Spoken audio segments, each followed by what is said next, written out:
you can make sense of it. But then it feels like we're going to have to share some truly shocking revelations. Let's hear them. Incredible! Linny, did you hear that?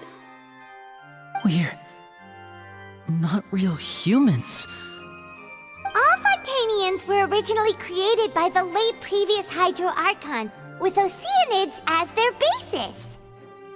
The evidence for that can be found in how only Fontanians could dissolve in primordial seawater, and how all the girls Vacher dissolved were also turned into Oceanids.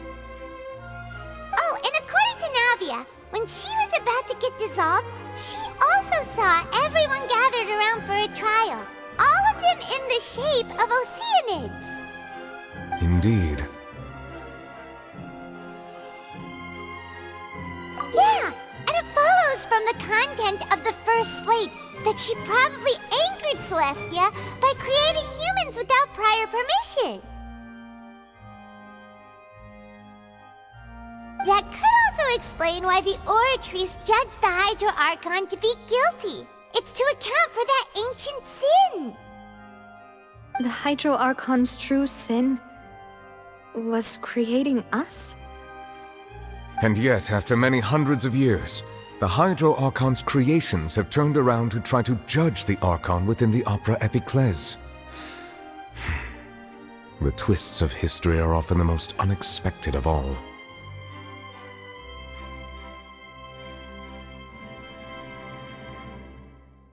Yeah, isn't the image here just like when Navia fell into the sea?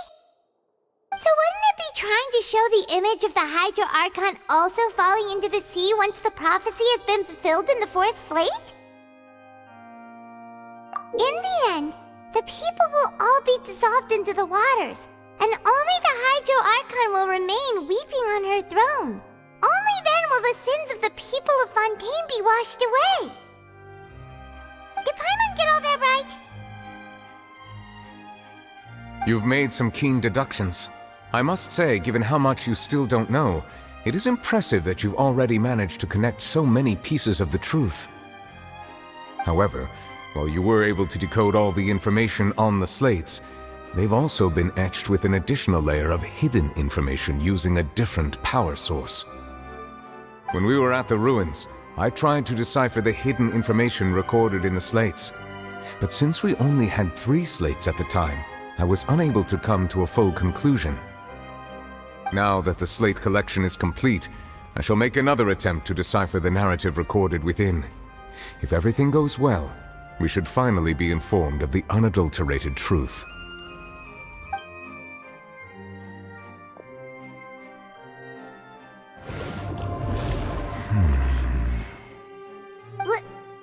Well?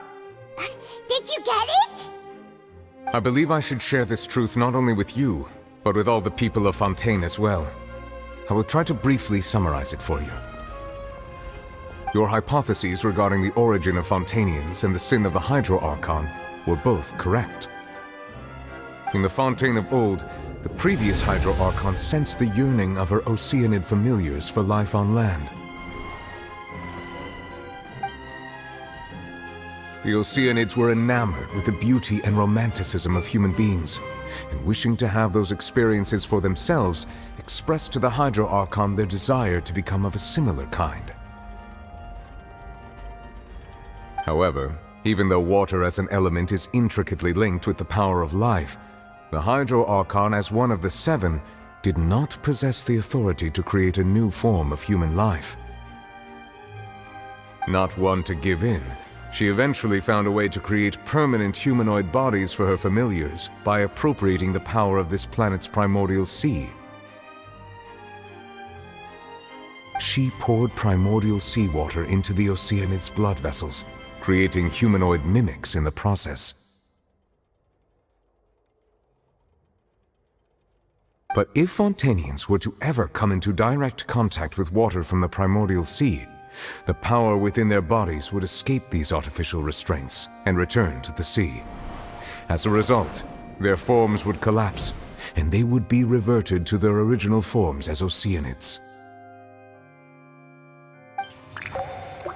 Of course, the Hydro Archon never received permission from the heavenly principles to create a new human race. And thus, the Hydro Archon and all of her creations came to shoulder the original sin of appropriating the power of the primordial sea. That is the true history of how the people of Fontaine first came into being. So we were all Oceanids before we turned into human beings? That's way too much information for me. I think I'm just going to pretend that I never heard a single thing. Wait, but if that's the truth, we can't let the Hydro Archon be sentenced to death. After all, her only sin was creating us. This really might be too much information for your regular Fontainian, but it does answer a lot of our questions. Alas, your hypothesis regarding the third and fourth stone slates was inaccurate. The slates' respective positions are, in fact, correct. A key point of the visual on the third slate is how all the individuals depicted in the water are humans rather than Oceanids. They have not been dissolved, which implies that the water depicted in this slate is not water from the primordial sea. The nation of Fontaine is the nation of Hydro, as well as the nation of trials and justice. Instead of being the literal element, the water in the scene symbolizes judgment and justice. You may also recall Navia's experience. When she fell into the sea, her consciousness was surrounded by that of many others who intended to hold a trial to determine her fate. Therefore, the meaning of the third slate is that the people of Fontaine shall try the Hydro Archon at the court of justice. Yes, it refers to our present situation. I think I'm following now. So, what you're saying is, even though we decided to put on this trial to avoid fulfilling the prophecy, in truth, everything we've done has happened exactly as the prophecy foretold. So now, it seems, we're the ones making sure it comes true. What should we do? No matter what, the prophecy will be fulfilled. Is this what it feels like to be a prisoner of fate? If that's the case, does that mean the scene in the fourth slate will also be fulfilled soon? Traveler, I would like to point out another small fallacy in your deductions. About the fourth slate, you probably thought that the eruption of primordial seawater beneath the fortress of Meripede served as the surest sign that the prophecy was about to come to pass, yes? However, I believe that rather than being a sure sign, that eruption could in fact only be a small warning of something far worse to come. As for the root cause of the catastrophe, I believe you've already encountered it once before.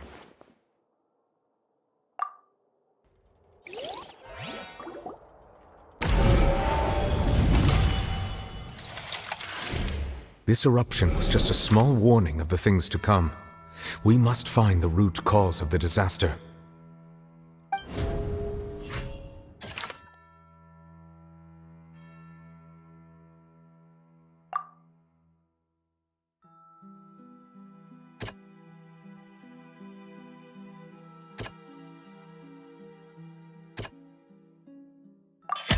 It was both dream and reality. If we're talking about a true culprit, that could only be that thing inside the primordial sea, right? The truth, the original sin, the trial, and the root cause of the disaster.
So we've met it at last. I understand very well why it has chosen to make an appearance here. That whale does not belong to Teyvat. It is a monster that has traversed the stars, weeping all the while.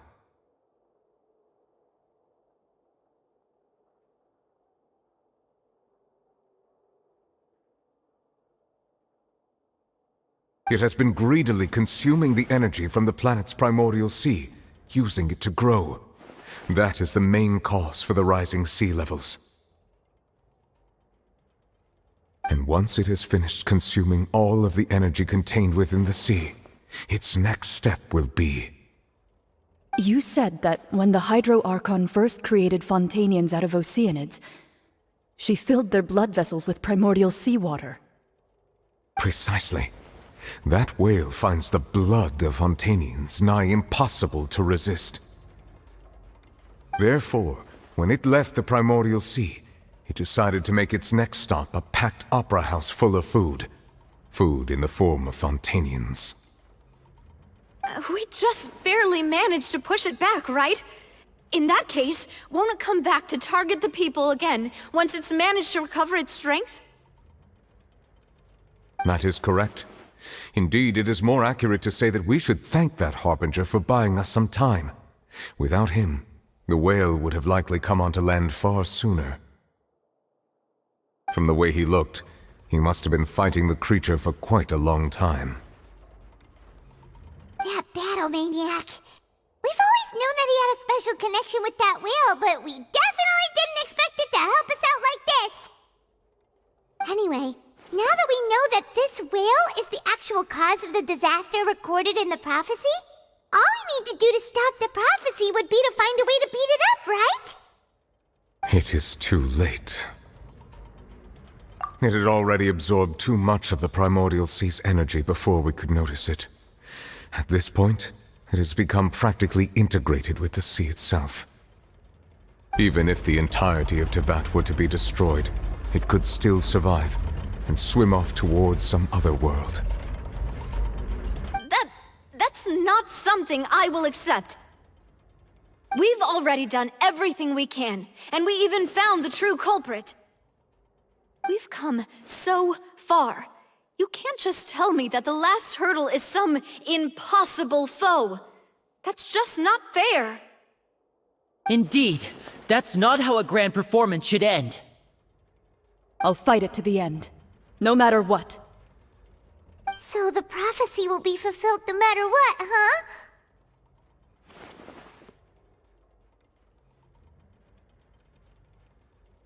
The prophecy. Yes, what has been prophesied will be fulfilled. You may view such things as the history of the future.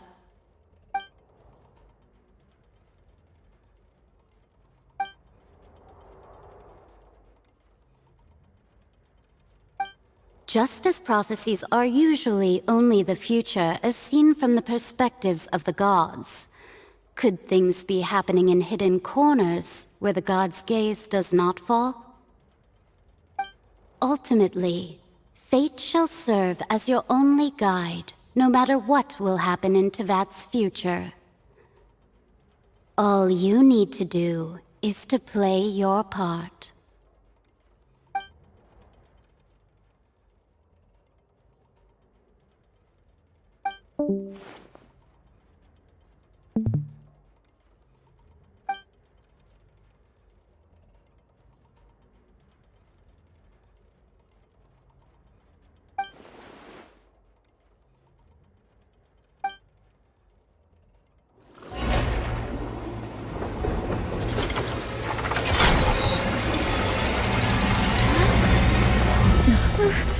What's happening with the oratories?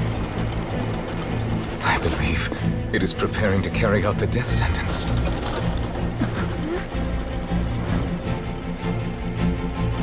Marina!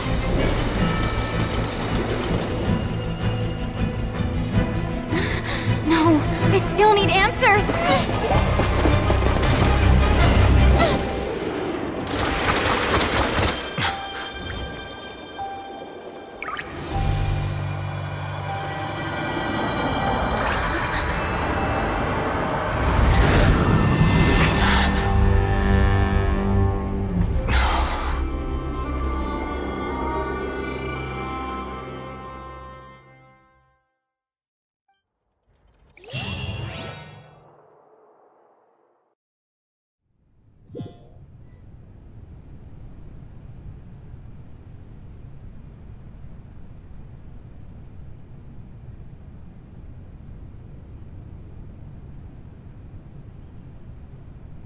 You...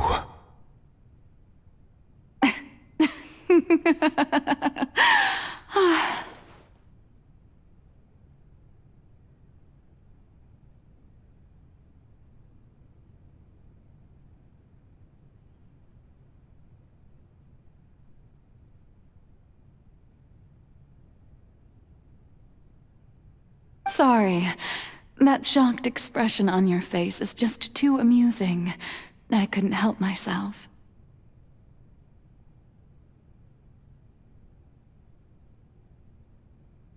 You are not Farina. Who are you? The sweet sound of bewilderment. Marvelous. A sure sign that my attempt to deceive everyone was a resounding success. But to answer your question, I am Focalor. You know, the god. Focalor. Why did you deceive us? Oh, that wasn't my goal, of course. Goodness, no. But I had to fool everyone else too, if I was to stand any chance of deceiving the heavenly principles. Deceiving the heavenly principles? It's all because of that pernicious prophecy. Dreadful, wasn't it? Everyone doomed to dissolve. Fontaine condemned to be flooded. One was not amused. In fact, one was positively bemused when that problem was thrust upon me by my dearest predecessor. That's the former Hydro Archon Egeria, for the uninitiated. It hardly gets more disastrous than a preordained national catastrophe, now does it? She knew full well that the prophecy would surely come to pass. And as one of the seven, she also knew full well that one defies the heavenly principles at one's peril. So yes, as you have no doubt surmised, it was a rather impossible situation that I found myself in. I spent a terribly long time mulling it over, alone on the ocean floor. And I was almost growing barnacles by the time I finally realized there was only one possible solution to this confounding conundrum. I had to outwit the heavenly principles, allow the prophecy to be fulfilled, ostensibly at least, while saving everyone at the same time. I'm a genius, I know. I can only assume that's why Egeria chose me as her successor.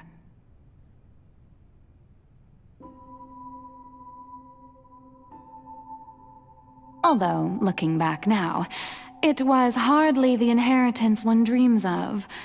Between the task of saving the nation, the quotidian duties of the Hydro Archon, and not to mention the original sin of creating a new race of humans, I dare say she left me quite a colossal mess to clean up.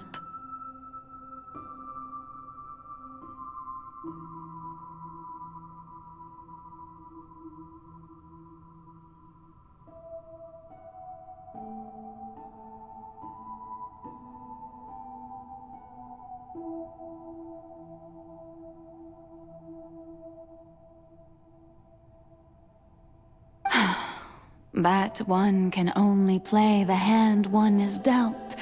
I did not choose this, any more than I chose to be one of her Oceanid familiars. So you were also once one of the Oceanids, transformed into a human by Egeria's hand. Yes, I was. I always dreamed of becoming human. And I still do, even now. In my eyes, to be human is to be part of the greatest opera ever known. After becoming a god, I separated my divinity from my body and spirit, leaving behind only a self that was as naive and bewildered as my past self on her first day as a human being. The me you see before you now is that divinity, and the human counterpart I left behind, I named Farina. She could feel joy, sorrow, and everything in between. She could be as vain and conceited, or as meek and vulnerable as she wished. Her strengths were of a kind only a human could possess, as were her shortcomings. But in my eyes, Farina's humanity was what made her perfect. She was perfectly human in every way, the person I always wanted to be. Anyway, so then I cursed her. All part of the plan, of course. The plan to deceive the heavenly principles. Do you still remember the final scene of the prophecy? The Hydra Archon alone, weeping on her throne. In order that the prophecy might appear fulfilled, I invited Farina to be an actress, to play the part of the Hydra Archon in the prophecy. Under the curse I placed on her, so long as I, Focalor's divinity, continued to exist, she could not die. But nor was she free to live her life in the pursuit of happiness. Instead, she was forced to take the stage in the opera house, to embrace the role of leading lady, to forever play the part of the god from the prophecy, all to create a deceitful appearance of that prophecy coming to pass. I suppose now you probably understand why your court is called the Opera Epiclese. But Farina is only human, isn't she? Even though she has had a long life, her mind is no stronger than that of any other ordinary human being. I cannot begin to fathom what she has had to endure. It must have been torture for her. It has indeed. And although she is, in a sense, me in human form, I most definitely owe her an apology for it. It's been 500 years. And all along, she's been playing her part in the most unimaginably long, unbearably lonely, and agonizingly painful opera of all time.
permitted you to come onto the stage.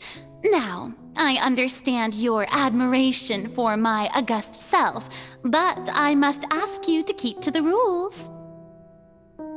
All right. It is not my intent to reprimand you. There is no need to state your name. Just be off with you. Do not distract me from my performance. Oh, do not jest. Can you not feel it? I am Focalor. The eyes of countless Fontanians are upon me. I must, at all times, display the utmost elegance and nobility.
Dear audience, the performance is experiencing a technical difficulty, but worry not. The guards shall resolve it soon enough. Scatter! Spring forth!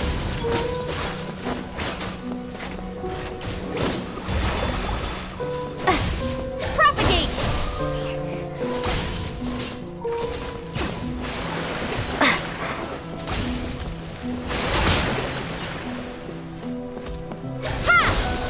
Scatter!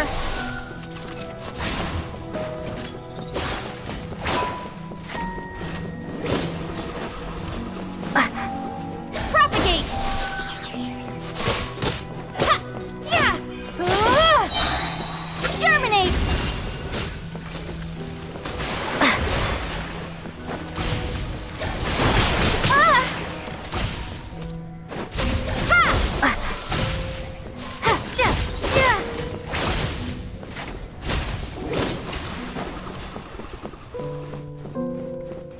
Propagate!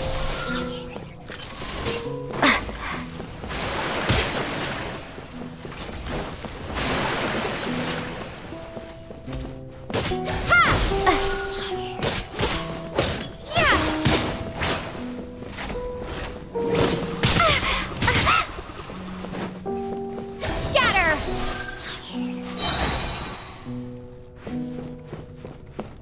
Hey, what gives? The audience is still watching me, you know. Guards? Wait, where are the guards? Guards!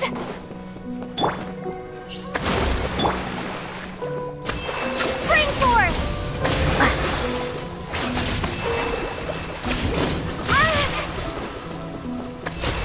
Propagate! Scatter!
Farina. Farina. Huh? Who's that? Who's calling me? Where are you? Be not nervous. Be not afraid. I am before you. Wait a moment. You're near me? How can this be?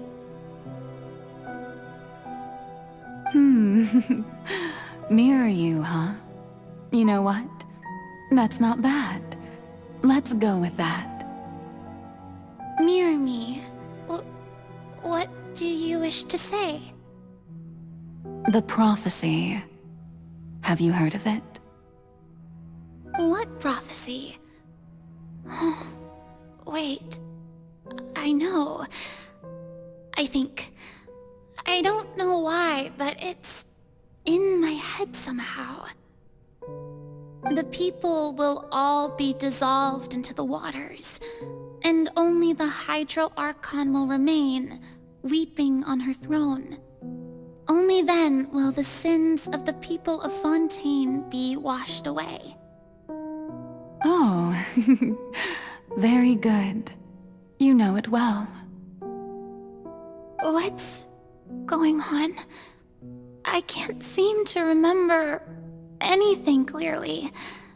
The only thing I know for sure is this prophecy. Will it really come to pass? Yes, it will. And that is why I've come to you. Disaster will come to Fontaine sooner or later. Things will develop just as the prophecy declared. There is no escaping it.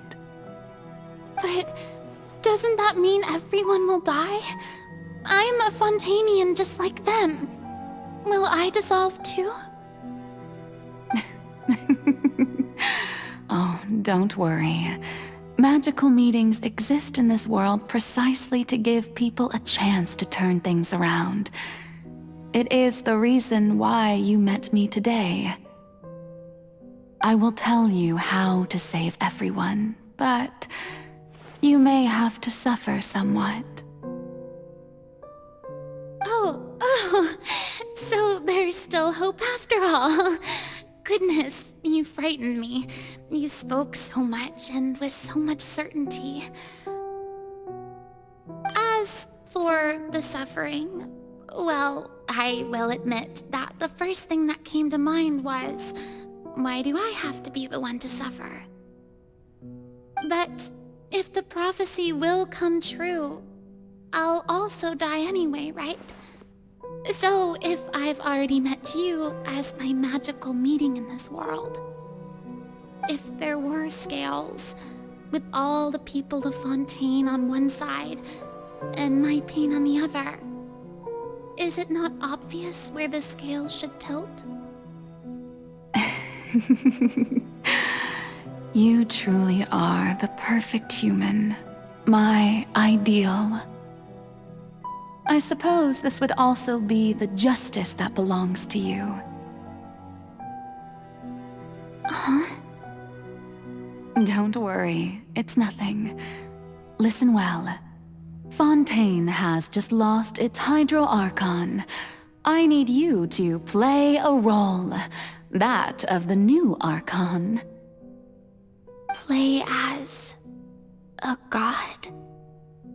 That's right. You must begin a never-ending masquerade. You must never let anyone suspect your identity.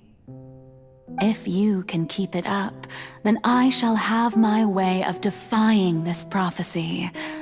But should your identity be revealed, then all hope will be lost. But how will I do this? A human assuming the role of a god without being exposed. Don't worry. What you must do is not to turn yourself into a real god. You simply need to play the role of a god as humans imagine them to be. Being a human yourself, I'm sure you already know what such an entity would be like. Remember, your true challenge will not be pursuing divinity, but contending against humanity. I'm still not sure I understand, but I'll try. I'll try to do this. So, how long am I going to have to play this role? To accomplish this mission, you will have to stay on the stage for many, many years. You will endure and not grow old until your task ends. But I promise you, all will eventually end in a magnificent and dramatic trial, and everyone will be saved. A trial, huh? How exciting. I'll be looking forward to it.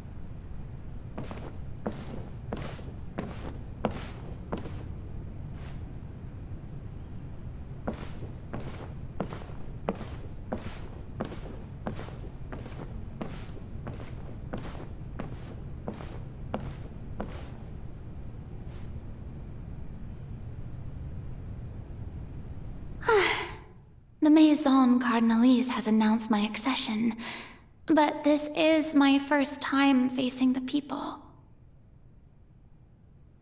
What should I say to most appear like a god?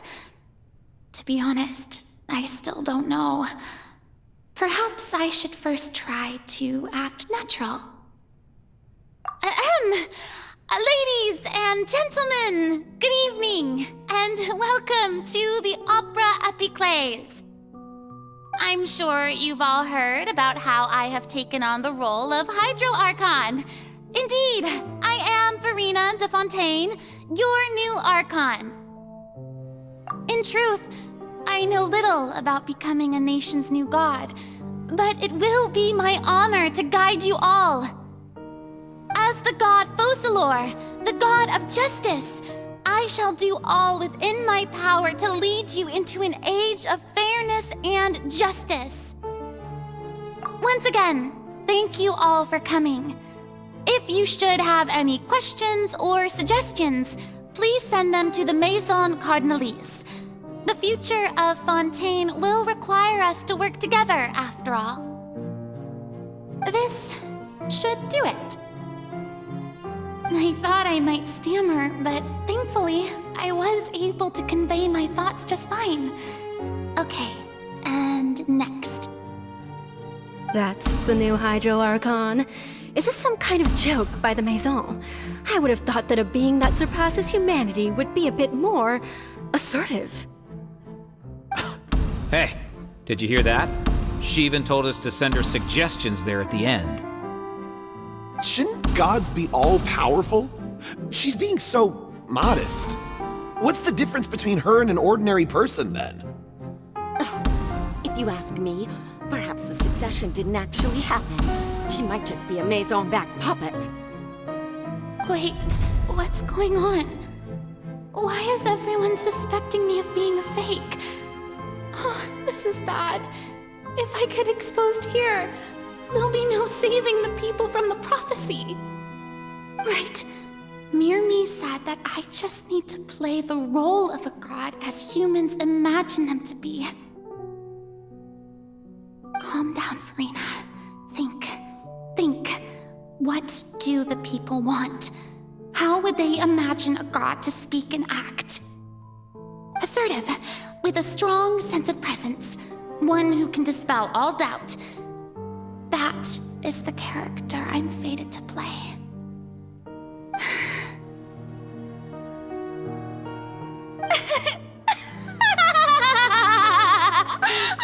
Oh, very good, my people.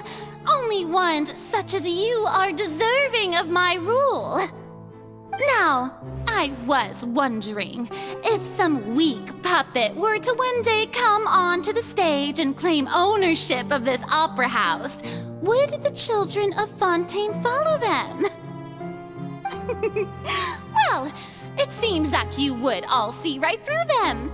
Having passed my test, you are qualified to witness wondrous trials alongside my august self, here in this opera house.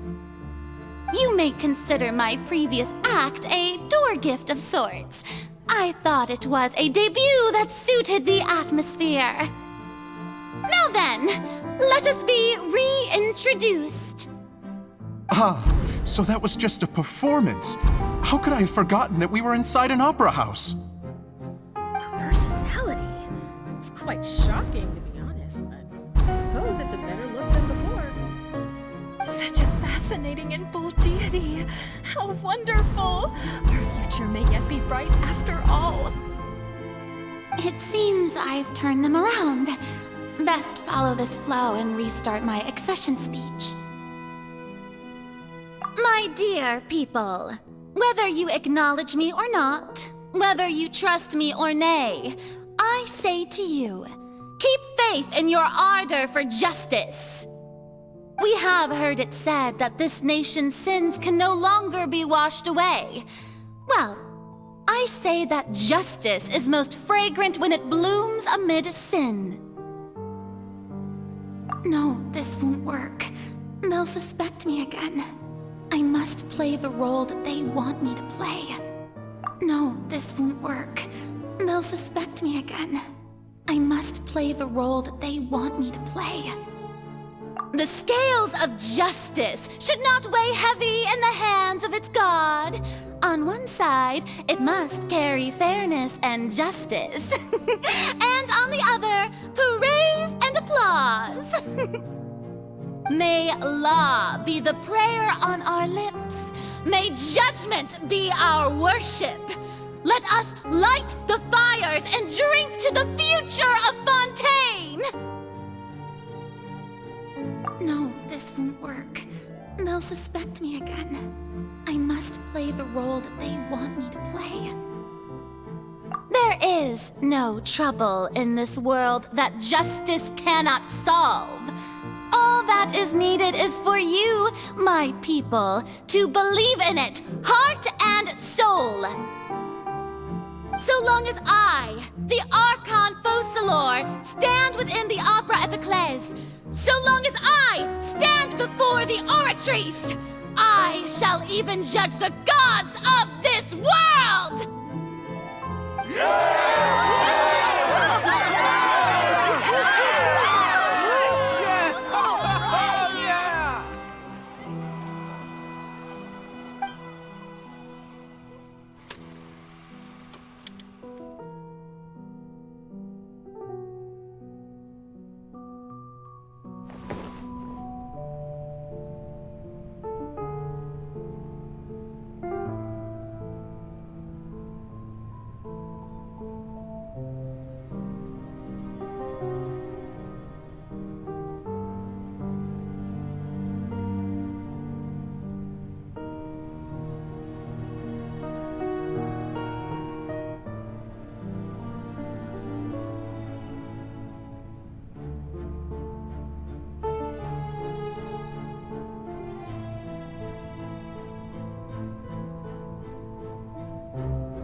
Lady Farina, here are today's case reports, as well as a summary of the follow-up for your perusal.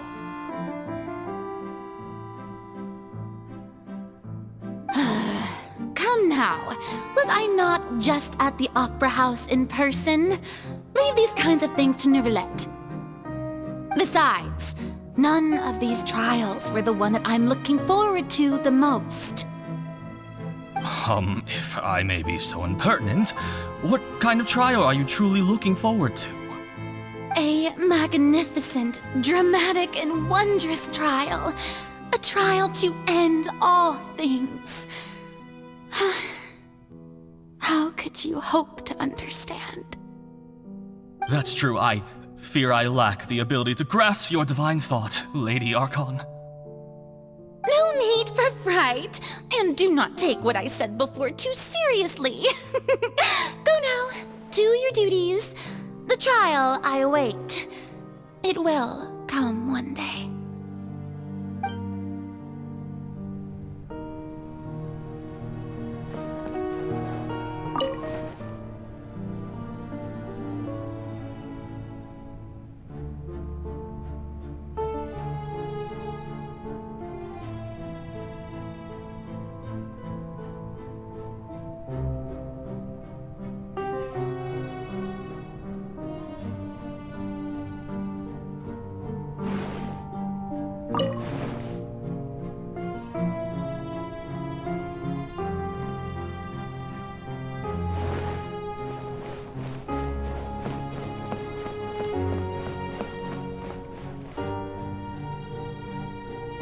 Lady Farina, I don't know what to say. Thank you for agreeing to see me. No need to thank me. Or rather, thank your own sense of perseverance instead. Long have you stood in line to meet me, have you not? Oh, I'm afraid that's just an inevitable consequence of my divine charm. All right, Deoteria, is it? How is your son's illness? You remembered me, and you knew of my family, too. He is doing much better now. In fact, he is far more of an ardent believer than I. He was the one who forced me to seek an audience with you, and to bring your words back to him. Oh, good. Very good. If this should happen again in the future, please do not hesitate to come and tell me. Going down to citizens' homes every so often, while not usual practice, should serve as a fine change of pace. Ah, you're such a gentle and wise god. Thank you once again, on behalf of my son.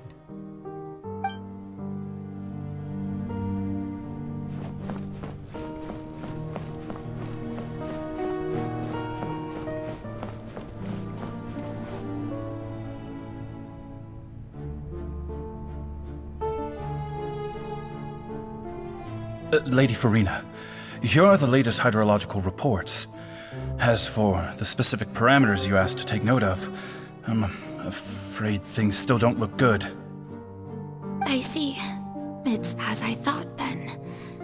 As your god, I did already expect this, but I wanted to see how far your human wisdom would allow you to analyze it. All manner of signs indicate that the prophecy will still come to pass. Forget it. That's not something you need to worry about right now. Well, as I understand it, the Fontaine Research Institute is also trying to find a way to counter the rising water levels. Really? Have they found anything? I'm afraid that they haven't found any effective solution thus far. Is that so? Well, no wonder. This issue has reached the realm of the gods, after all. Still, their spirit is praiseworthy.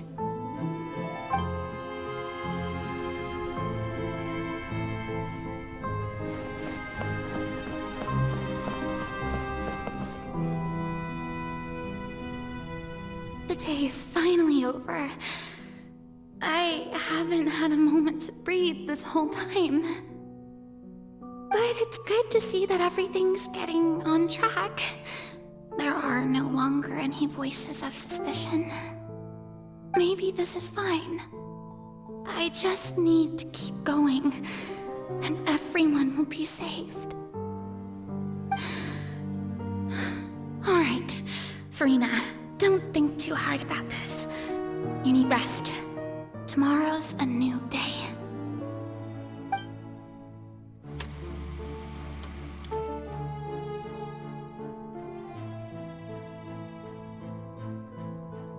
Lady Farina, here are the new trial reports for the latest cases, as well as a summary of the follow-up. There'll be no need for that.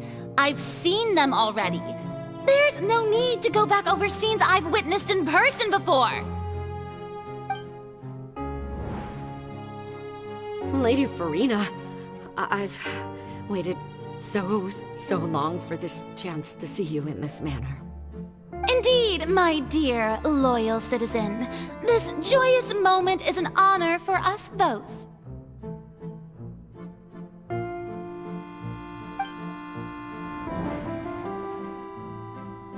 Lady Farina, we're detecting significant hydrological anomalies near Poisson. Understood. Keep monitoring. Keep me informed should anything come up at the Institute.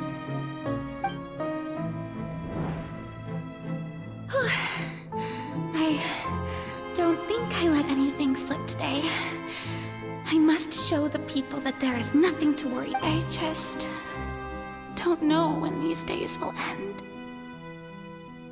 I feel utterly exhausted. Best to rest early today, too.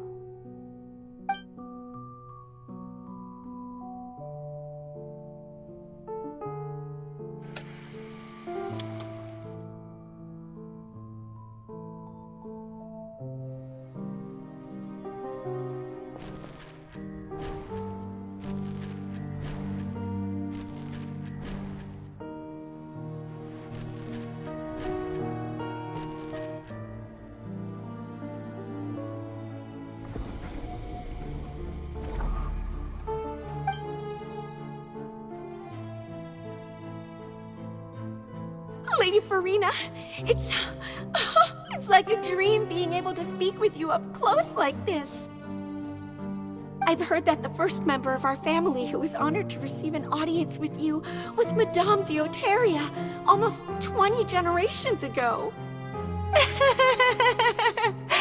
And what a fine family yours is indeed. It brings me great joy to meet such a faithful believer. A descendant of a line most ardent. Surely you exaggerate, Lady Farina. My lady? What is it, good citizen? Are you crying?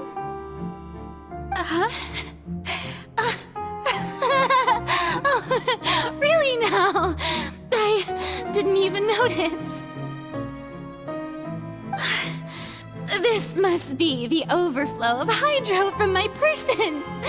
Well, can't quite help being the god whose dominion is the waters, can I? No wonder. No wonder. A manifestation of your power, then. Oh, Archon, I am honored to have witnessed it. Honored indeed.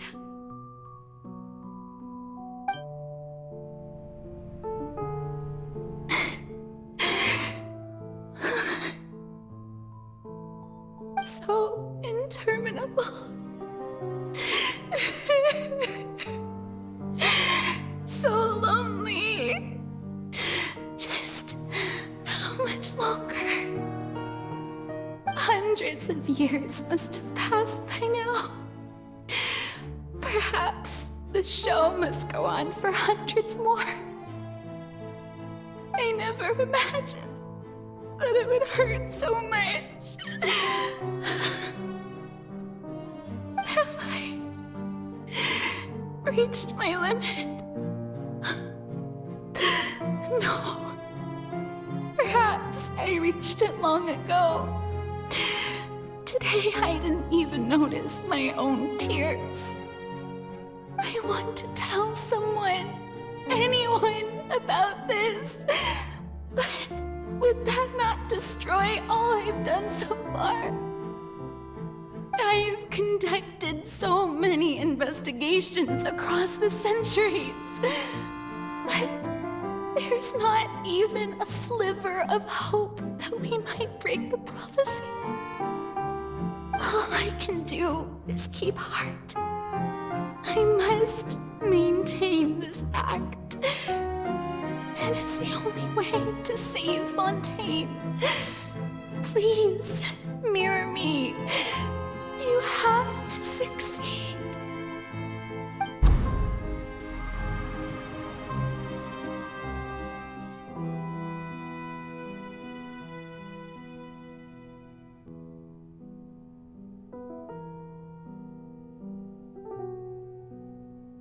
Farina, you don't have to shoulder this burden alone. Although I don't know what you might be keeping from everyone, your people are more than willing to share your burden with you.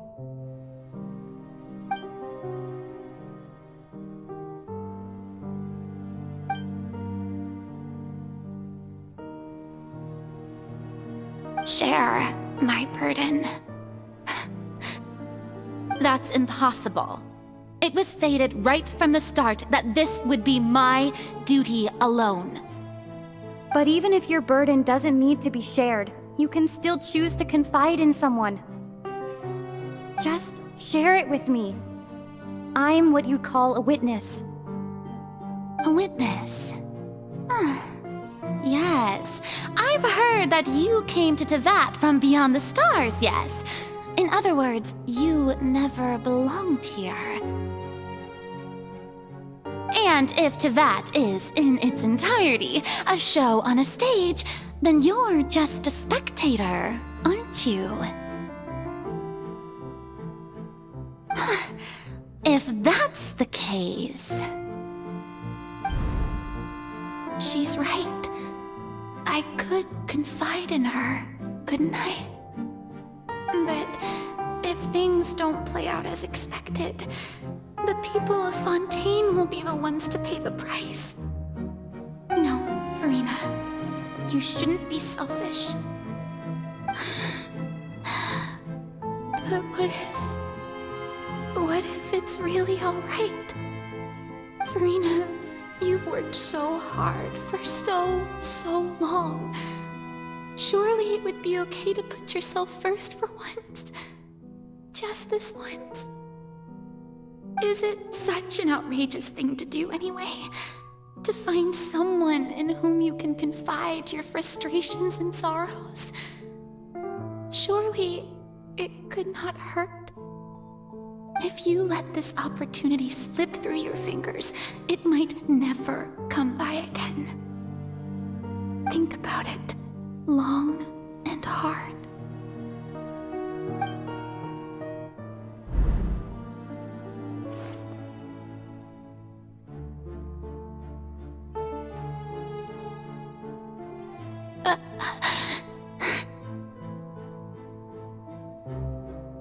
No, I have nothing to say. I am Farina, the Archon of Fontaine. Everything will surely get better. All you need to do, dear spectator, is to witness my performance until the curtains fall.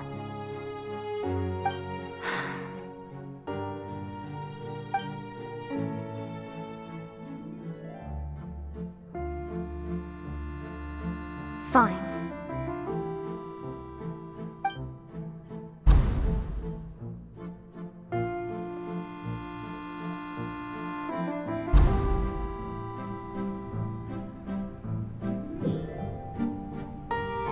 So even Farina doesn't know the truth? You've never once let her in on the full plan? Yes, it had to be done. To deceive the heavenly principles, you must first deceive yourself. She did very well. If she had let her resolve falter even once in these 5 centuries, Fontaine would have been doomed to the most tragic fate. It seems that, trusting humanity was the right decision after all. I believe that I understand how your deception works, but that is only half the truth, is it not? How would you build on this foundation to save the people of Fontaine? That is the most important thing. Ah, good. Of course, the Iudex of Fontaine has pinpointed the crux of the issue. I'm sure you've long sensed that the Oratrice is no simple machine, yes? I've always suspected that it had its own consciousness, and Lenny did mention that he heard a human voice within the core chamber. It now seems that that person was you, hidden within the machine all along. Am I right? And then I became one with the Oratrice, taking Fontaine's gnosis with me. Yes, it would seem so, wouldn't it? Alas, your understanding of this device still lacks sufficient depth. In truth, it is no enactor of justice. It is, in fact, a device created to kill the god of justice. I beg your pardon? Oh, you have it.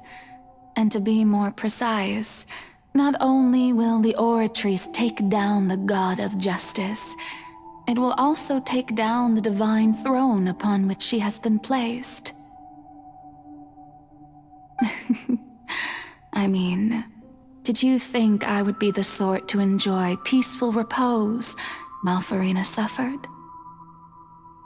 My work over these last 500 years has been to constantly accumulate indemnitium within the Oratrice. But really, some have already discovered that only a small fraction of the energy generated by the device was ever used to provide power to Fontaine. The vast majority had to be, accumulated to enact this death sentence.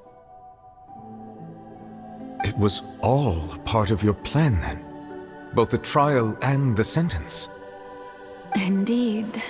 This power, accrued over 5 centuries, could have sustained Fontainians for millennia had it only been used for that purpose. Almost all of it has now been stored within the Oratrice.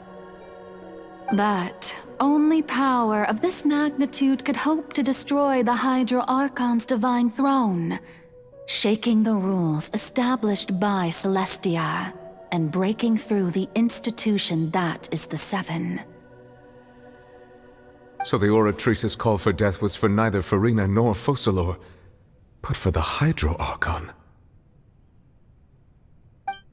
The destruction of that divine throne. If I do not misunderstand your intent, you must be... returning what's rightfully yours to you, of course. In other words, this was all done to return the authority of the Hydro Archon to the Hydro Dragon of this planet. But...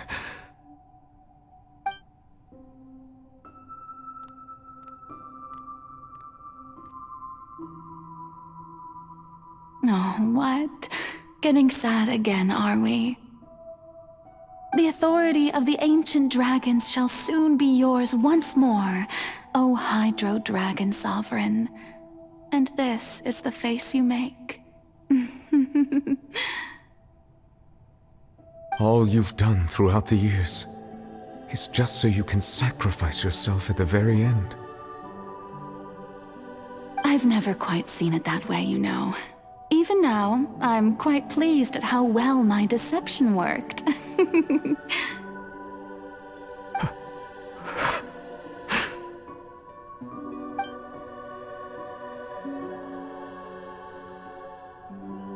Hydro Dragon, don't cry. I must say, had it been within my rights, I would have loved to judge the heavenly principles themselves. Were they not guilty of essentially the same crime? Egeria stole the power of the primordial sea, and the heavenly principle stole the power you ancient dragons possessed. I, for my part, am the god of justice. And is it not just that your original powers should be returned to you? Speaking of justice, I have always believed that justice lies in the process of pursuing human existence itself. So, if the theft of the primordial sea's might was Fontaine's original sin, then, leaving matters of procedural right and wrong aside, the descent of the Fontanians as humans and their right to exist in this world would be Fontaine's original justice.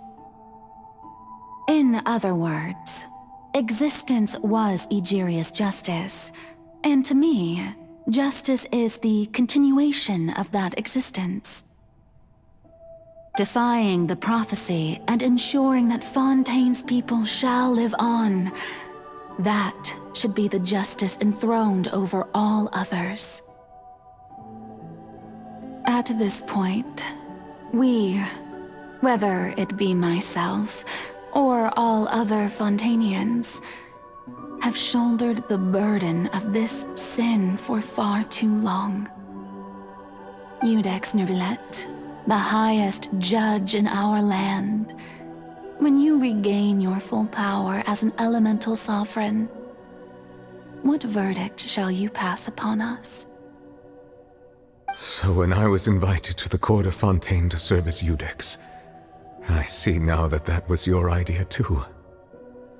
At last, I now understand the true purpose behind this position. In the beginning, I was uninterested in human existence. But these 5 centuries of living alongside them have gradually brought about mutual understanding between us. And I have even attempted to feel as they feel. You are a devious one, Focalors.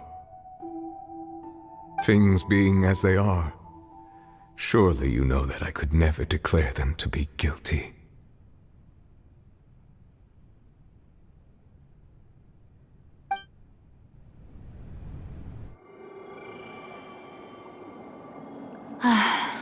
The hour of my execution is almost here. For the sinner, the curtain call has come. I know I may not sound it, but faced with death, I find myself a little afraid. Perhaps this is one thing both gods and humans have in common.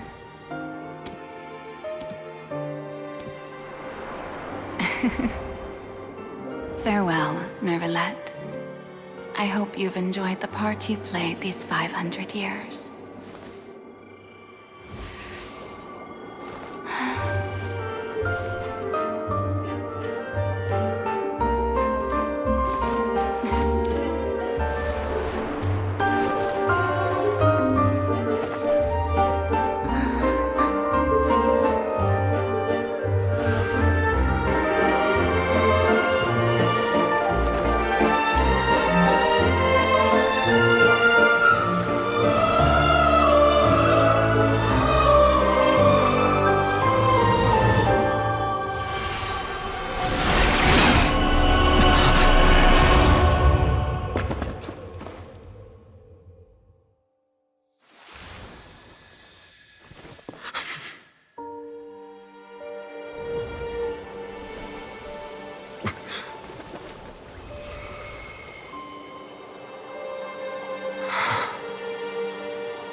Iudex Nuvelet, hereby declare, people of Fontaine, your sins are forgiven.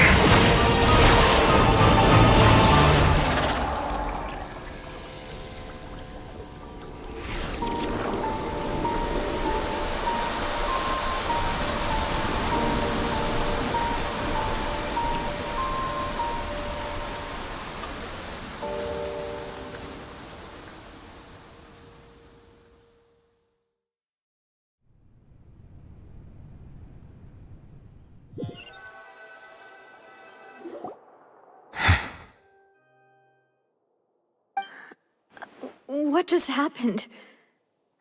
Has the death sentence been carried out? Was that bright light some sort of misdirection? I have a feeling that something huge just happened. But since we're all still alive and haven't been dissolved, I assume whatever happened was good for us.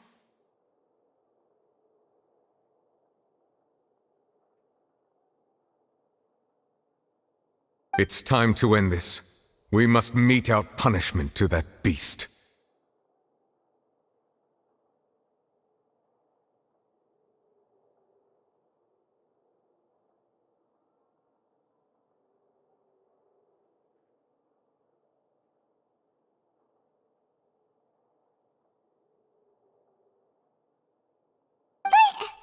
Didn't you say just a moment ago that it can't be defeated? I have gained the strength sufficient to deal with it. Through certain means, I now have the ability to separate the power of the Primordial Sea from that creature.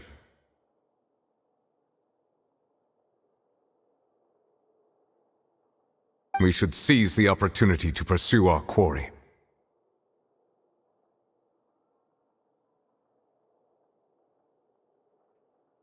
Traveler, now that the oratories can no longer function, I require an executor to help me mete out justice. The root of the calamities befalling Fontaine, the beast that enacts the prophecy, its name is the all-devouring Narwhal. Come with me, traveler. The hour of execution has come.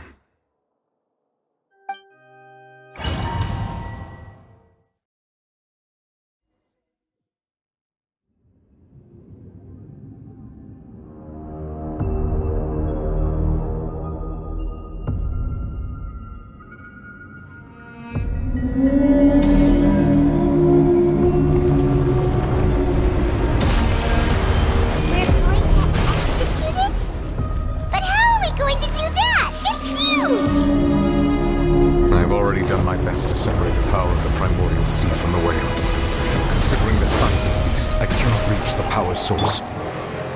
Unless we can find a way to attack it from within. I shall share a part of the ancient dragon's power with you. We shall look for an opening together. I can feel its sorrow turning into hostility. Propagate! Hey!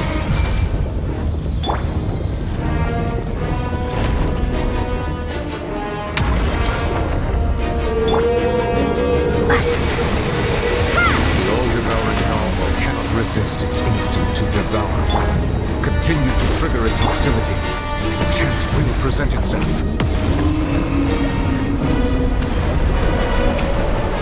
Propagate!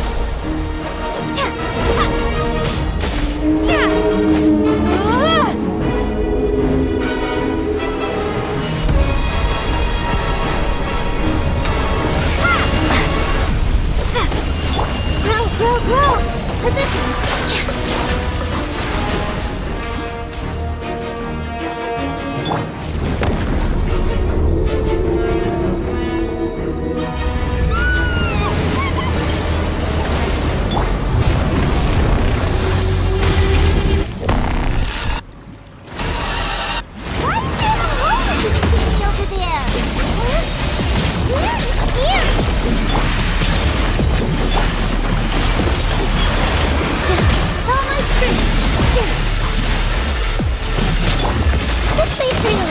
Yourself a move!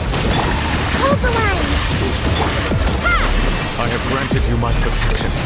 Do not fear. Seize the moment and use my power to suppress its root from within.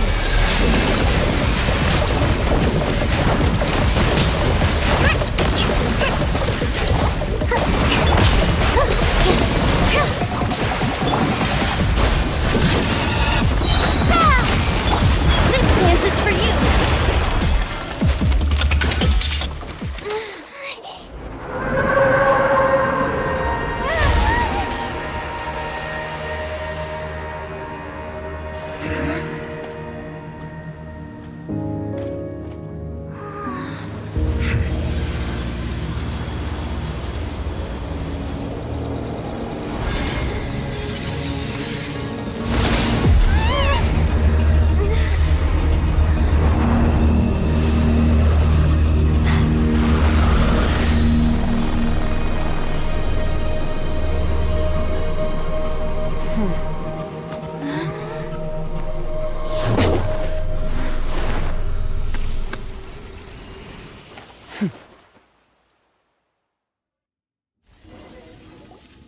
Thanks for helping with the cleanup. It should have been my job, but... oh well.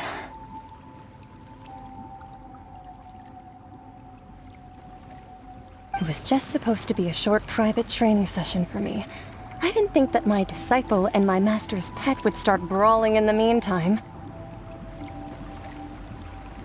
Well, actually, I had a feeling that it would happen at some point, but they bumped into one another earlier than I thought. What a blunder. I suppose I'll have to swing my sword 3 million times as penance.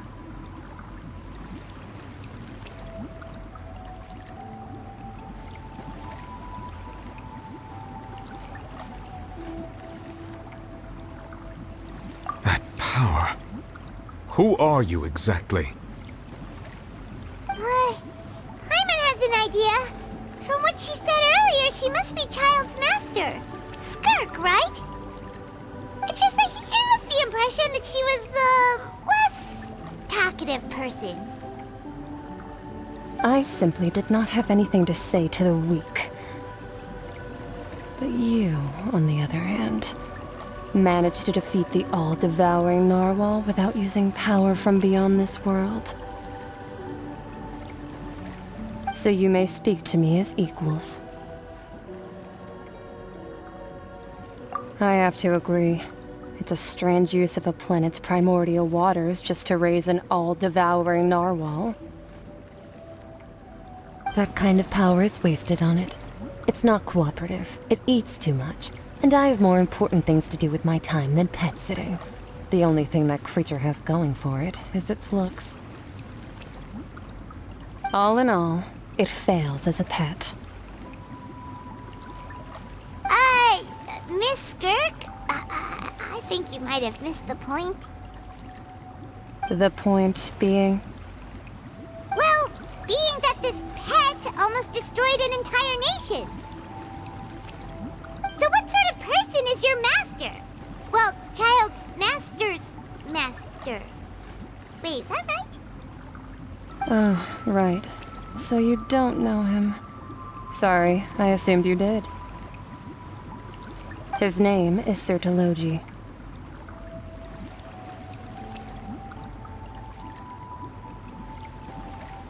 Huh? I am unfamiliar with that name. Huh. So Master isn't sufficiently famous. How should I describe him then? Have you heard of the name The Fowl? The Fowl? Still nothing? Well, how about the Visionary? Vetterfalnir then? Or Gold Rhine-daughter? Ooh, that one we've heard!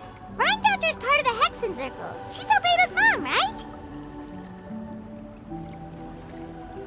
Oh, so you do know that name. To be honest, I also heard all of those names and titles from my master. I don't actually know them either. But I suppose you understand now, yes? My master is likely a similar sort to Rhine-daughter. They're both pursuing some form of perfection. Wait!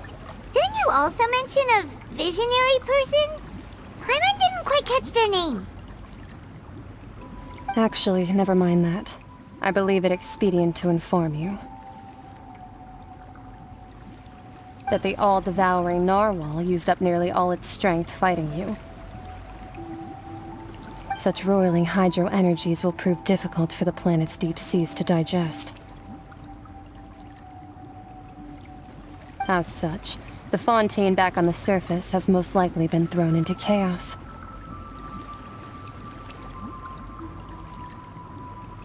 In other words, the prophecy that you've been fretting over should now be in full swing.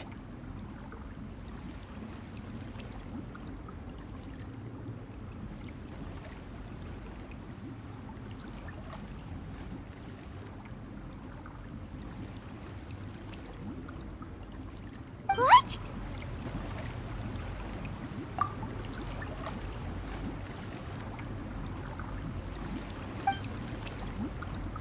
Not to worry.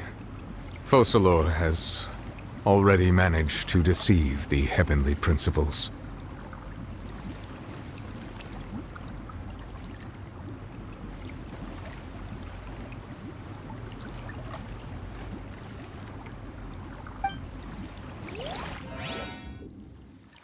In the end, the people will all be dissolved into the waters, and only Farina will remain, weeping on her throne.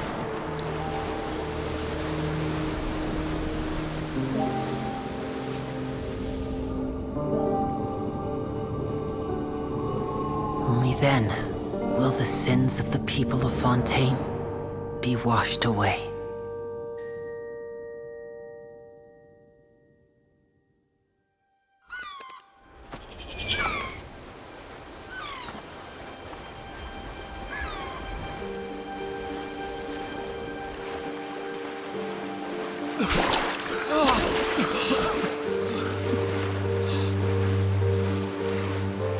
Hey! Help! Over here!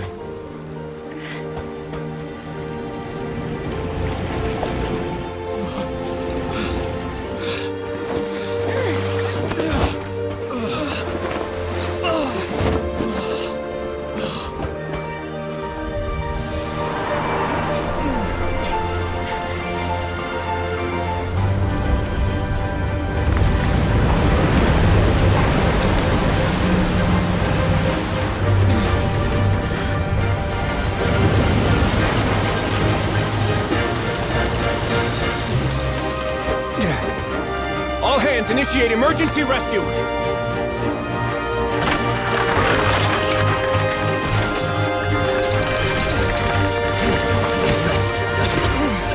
Hurry!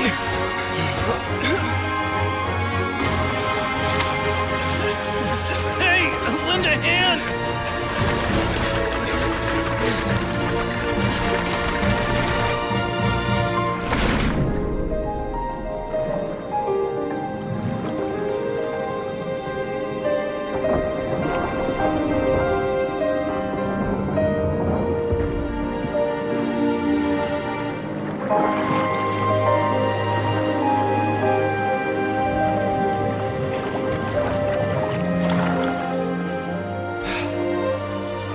Look!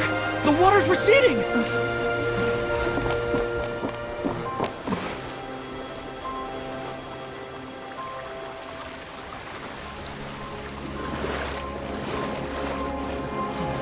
It's a miracle! Water's receding. We didn't dissolve. The prophecy was wrong. The prophecy was wrong.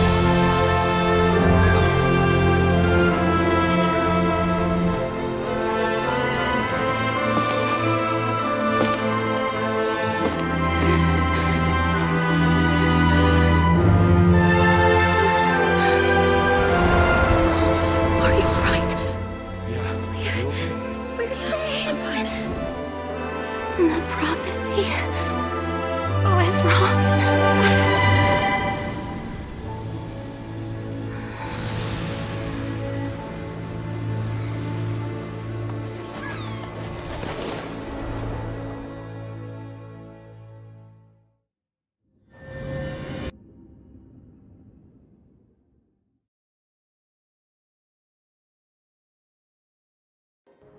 The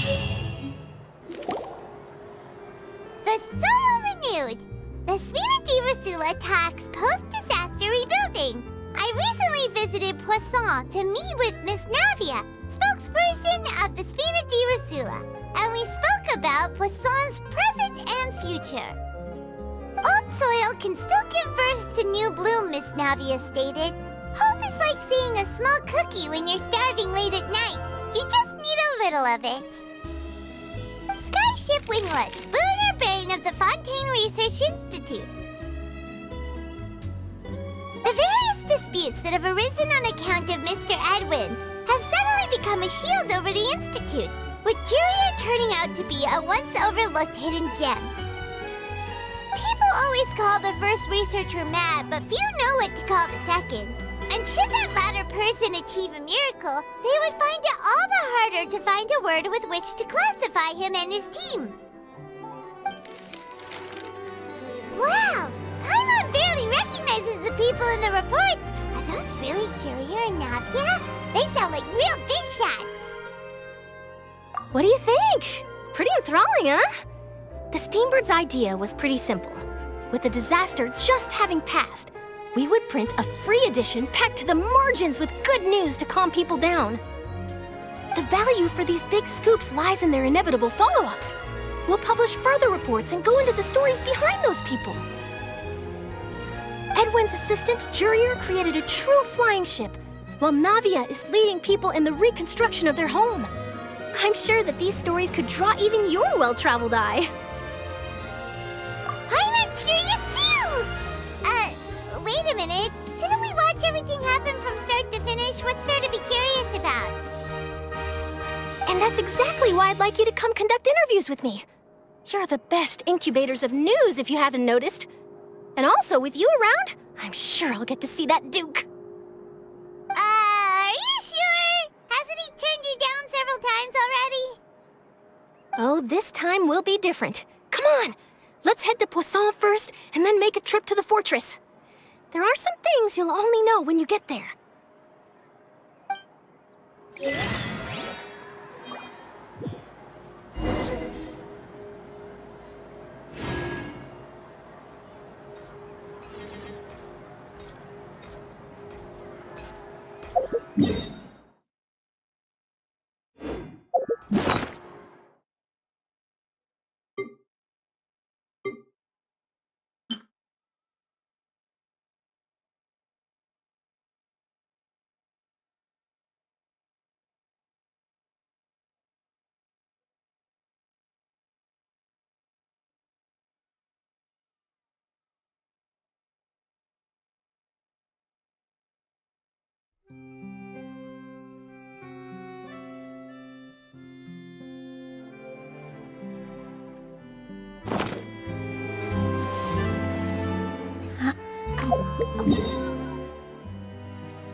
Positions.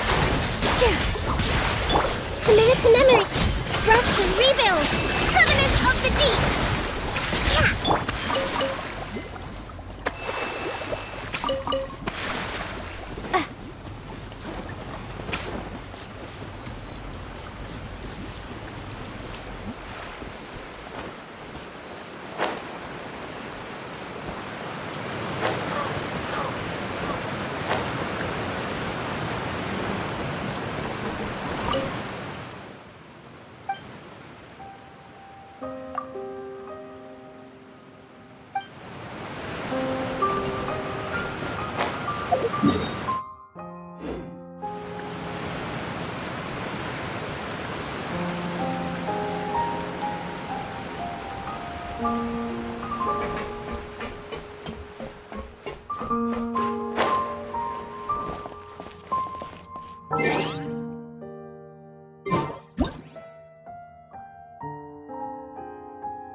Navia! Oh, it's you. What brings you all here? Hey, we're just having a look around. I'm here to update myself on how things are going here. Oh, the Fatui are here too! Let me introduce you. This is Mr. Garunt Snežević. He represented the Knave in sending us a large amount of supplies, and is helping with our work. Our residents are hard at work as well. Thanks to everyone, work is progressing nicely. We've lost a lot of people, but we're moving forward. That will have to be enough. Hello, Miss Charlotte. I'm a big fan of yours. I especially like that article you wrote last year about Fontaine's stray cats. But if you don't mind, could you not emphasize our role too much in your report? It's not charity we're doing here. We just happen to share the same interests as the Spina. I get where you're coming from. I'll keep it as simple as possible. Or would you be willing to feature as friendly neighbors? That would be fine. Thanks! Oh, you're back too. How are things? We finished laying down the construction materials. It'll be another hour before the workers are able to go over there. Huh? You're here too, Clorinde? Well, her reputation's greatly risen after that whole duel business with Miss Farina, so she's here in Poisson to wait out the heat. All right. She really came here to help me out. There's too much to consider in the reconstruction of Poisson. The Spina has need of more decision-makers. And, well, I do already happen to be connected to Mr. Callis. Oh, wait just a moment. Do you mind me asking a few questions? You know, about how you felt before the duel, about what it was like facing down a god. There's lots of exciting material there, I bet. Forget it. I'm sure you can find a better theme than that, Miss Charlotte. I see you're the same as always. Couldn't you do me a favor, for Navia's sake? Well, if we're talking about doing things for my sake, you might as well just take a few more photos of me. Or of the Traveler. It's better than wasting time persuading Clorinde, at any rate. Of course I will. I'm not gonna let her off that easy. All right, then everyone who wants to be in the photo, gather up. And smile.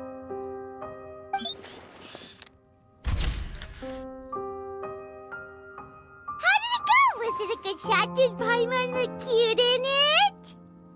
Not bad. Your addition really helped the composition of the picture.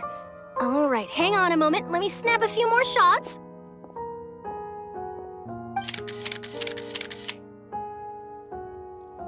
All right, that should do it.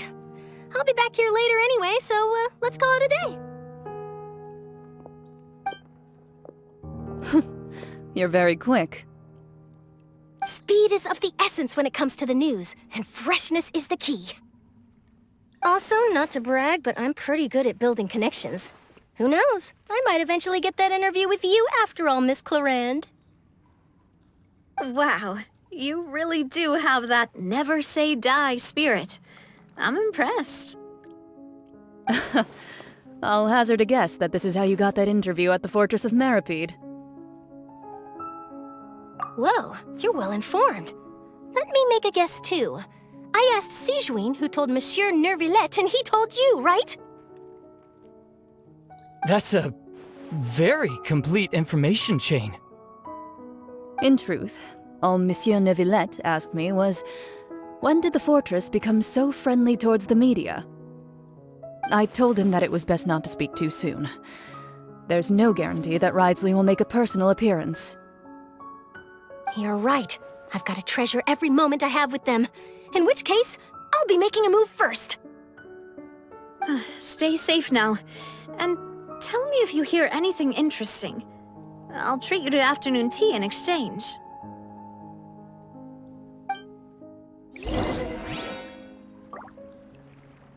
You seem curious about the fortress. Of course. That Wriothesley. I still remember going down to the fortress to grill him for information on my father's case. Boy, did he take me for a ride. Without telling me anything, of course. But he did invite you to tea, didn't he? 2 large pots of it, in fact. It was good tea, though. I have to agree. The tea there is very good. Ah, speaking of that, would you like to have some today? I mean, you've got time, right? Well, I'd be partial to some shortbread. Wow, it's like we've got a menu or something. Sure. Good. What flavor of biscuits would you like, Mr. Snezhevich? Me? I'm fine with anything. But I would prefer chocolate, should you have it. All right. Leave it to me. I'll go over the newly arrived supplies with you later, Mr. Snezhevich. We should be able to finish the preparatory work today. That works great for me. Huh. Is it just me, or did you get a new lipstick? I did. It was a gift from Sijuin. Want to give it a try? I think the color would suit you, too.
Wow, guess we're here again, huh?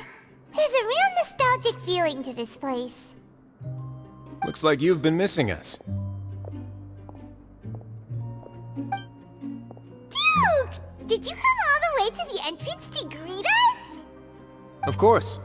I'm here to welcome you and our dear Miss Charlotte, whom our good head nurse recommended to me. It's an honor to finally meet the much-rumored Duke. Thank you for consenting to my visit to the fortress, sir. No need to thank me. But that said, I shouldn't be the focus of your interview. I trust you recall our agreement? Of course, of course. All right then, this way.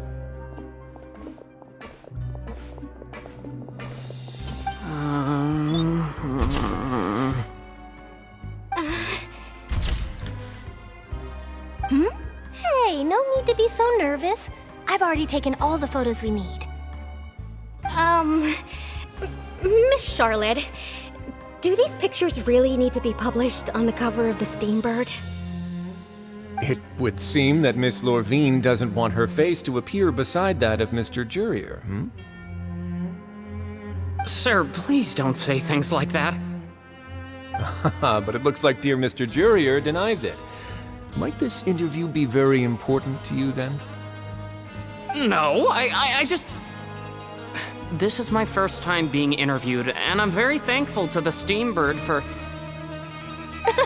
Now, I might not look it, but I actually did meet Mr. Edwin once. And I'll be honest, I enjoyed chatting with you more. You've definitely got more of that genius vibe going on. The boat that brought about a miracle, the ark that saved the people. Why, you recreated a myth back there, like an emissary of legend. Still, if I might ask, where's that flying ship now? Huh! Looks like Charlotte's trying to get herself another exclusive scoop. I have to apologize, but that ship is presently in the bowels of our factory. I'm afraid it won't be easy for you to get a shot of it. Really? Well, then in that case, could I have an interview with you to make up for that loss? You already know my answer, I'm afraid. Best you interview our head nurse instead. Or perhaps you'd like to take another photo of this couple of researchers? Did you really have to use the word couple? Well, then, 2 solo photos will do. Is my hair messed up? Please, someone help me have a look.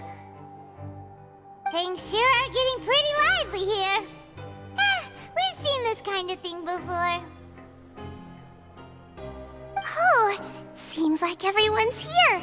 Would any of you like to try this new drink I came up with? Ah, Siegeween. Hey, Miss Charlotte. Why don't you, take some pretty photos of our head nurse? Sure. Come on, Miss Siegeween, over this way. Let's find a brighter spot. Huh? Sure. Do I have to smile?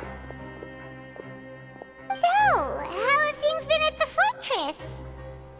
Same old, as you can see. Fontaine's undergone some changes, but this place is still more or less the same. Other than that flying ship, it got a tad too much attention, I think. That's why I decided to let the interview go through. We should direct more public opinions toward the behind-the-scenes heroes. Am I right, Mr. Jurier? Miss Lurvine? You're too kind, sir. I believe that you too should have your day in the sun. Not that you would want that, which is a pity. I'll just leave the spotlight to you two.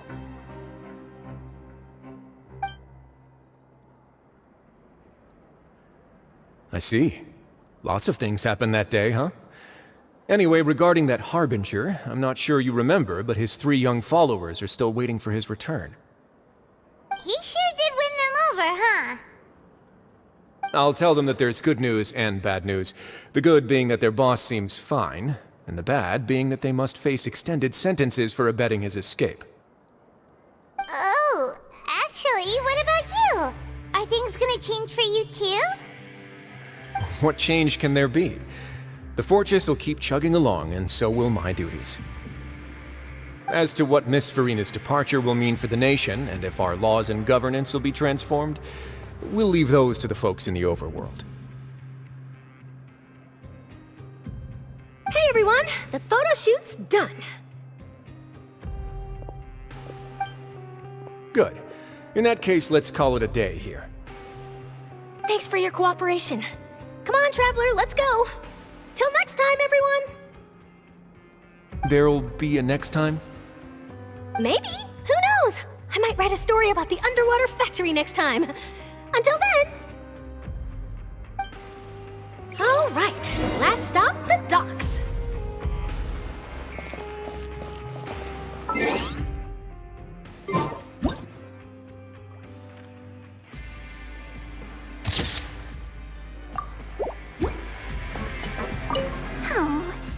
You know, I'd love to see you in one of Charlotte's photo shoots one day. Is that really necessary? Our line of work doesn't really require much photographing. It's precisely because we don't need the picture that they'll have value as keepsakes. We don't really look all that opposed to the idea, you know. Maybe I'm just happy that I managed to once again avoid the spotlight. I think this interview went well either way. Yes, you successfully kept prying eyes away by using Mr. Jurier and Miss Lurvine as shields. Very good. You should be happy for them. They have a bright future ahead of them.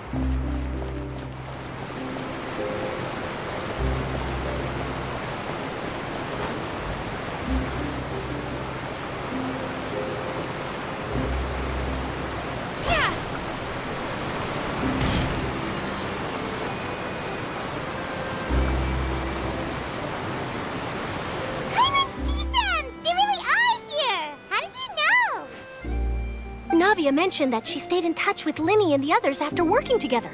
Apparently, they've been at the docks distributing these strange pockets the whole time since. Traveler, Paimon. Ah, and Miss Charlotte, too. Would you like a magic pocket? What sort of gadget is it? It's a wondrous bag that can be used to carry many things. The water level has returned to normal, but if you see any of your things floating around, you can use this to carry them. Or you could trick a friend into doing it for you. Trick a friend? I wonder which of my friends would fall for that.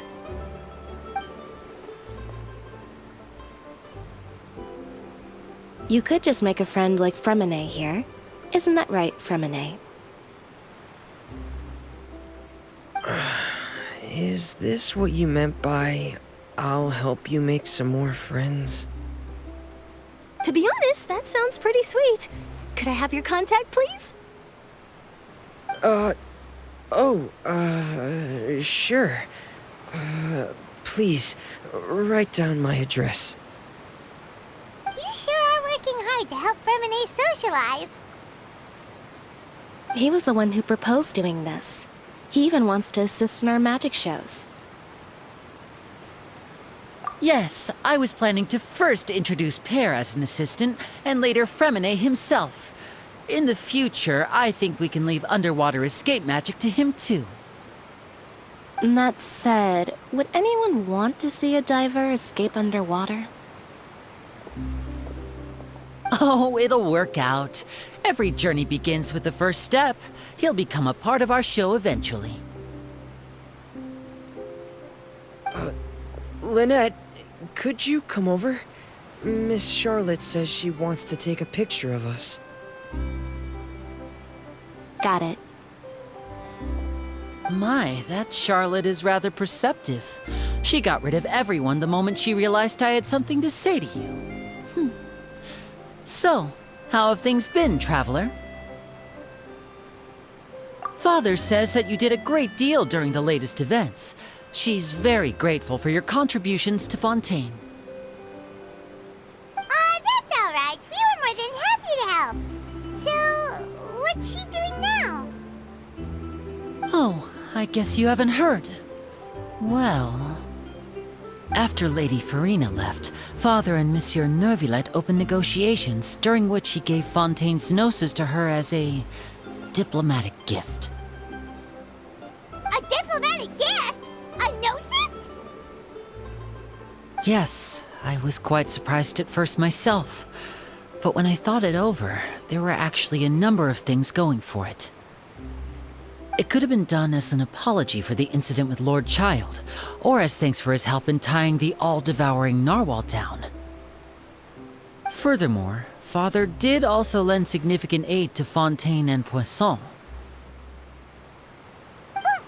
That's true, but this is a gnosis we're talking about.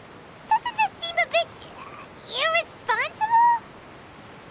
I would agree, but I've also heard that it seems that Monsieur Neuvillette has had a significant change of heart regarding the matter. So there's some reason for this that only Neuvillette knows about? I suspect you'll have to ask him about that yourself. Ah, yes, speaking of which, I did see him strolling around the entrance to the Fortress of Masquerade a while back. Isn't he real busy and stuff? Paimon didn't think he'd have the time for that. to the topic. The Gnosis was given to the knave, right? What about Child? They say that he's returned to Snezhnaya to recover from his wounds. I hear that the recent disaster really did a number on his health. That's true. When you think about it, we've had loads of run-ins with the Fatui. To think we'd be allied with them this time. So shocked by such a simple switching of sides?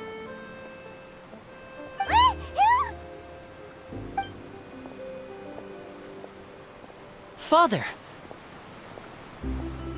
Well, what do you know? Come to the docks to see how my children are doing and meet the Traveler by chance. Please do not pay my accomplishments in Fontaine too much mind. I would have done them regardless. Are you going to take the Gnosis back to Snezhnaya? That is our duty as Harbingers, yes. Don't be too preoccupied with sides. The goal of the Fatui concerns not a single place or person, but the entire world. With such a grand goal in mind, it is inevitable that we must wear many masks. Switching my masks is something I've always done. Well, that depends on many things. No one truly knows what the future holds. What good is honesty if you can't rely on it forever? As for you, I very much look forward to our next collaboration. Good things cannot be achieved alone, and you've proved yourselves to be great partners. A vision? All right. I'll remember to return it. Thank you for keeping it safe for him this entire time.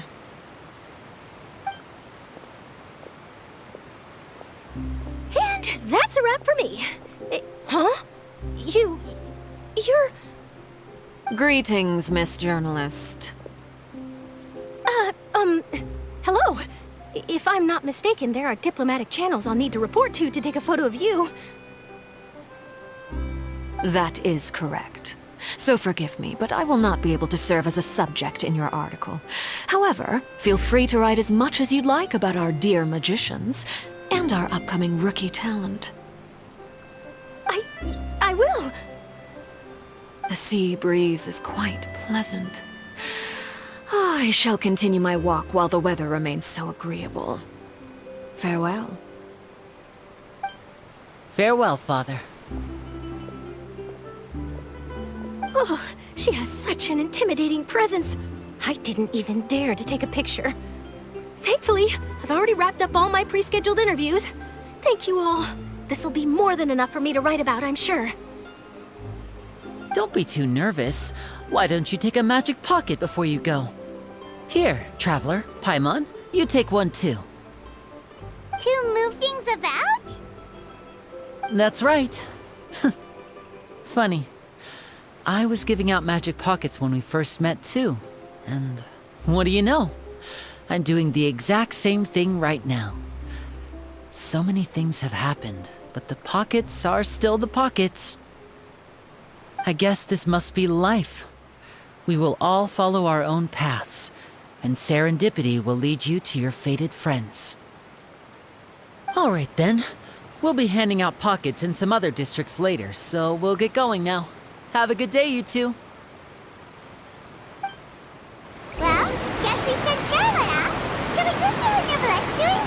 As long as he's not so busy that he doesn't have time to chat anyway.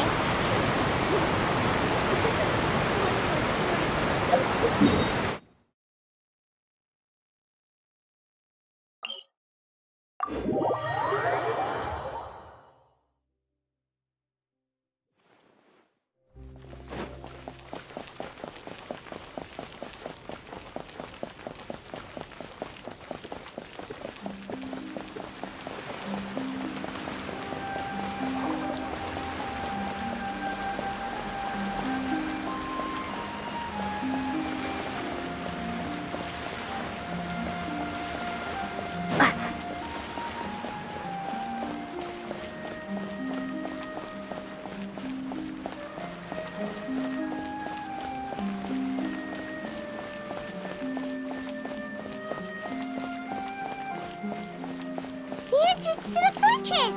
Ooh, he really is there!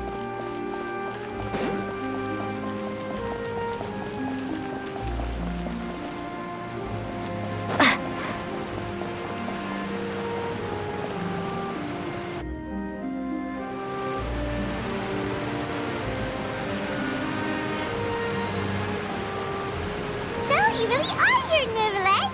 Paimon didn't think you were going to have free time this hour of the day. Really? Oh, I suppose you must have met Mr. Linney. He took the time to greet me earlier when he passed this way. In any case, you came at a good time. I was just considering reaching out to you to set up a meeting, so I may explain some things that I haven't had the time to before. Aw, Paimon's glad that you remembered. Thank you for keeping us on your mind, what with you being busy and all. Alright, let's have it then. How was Fontaine actually saved? The whole business is still quite the mystery to us.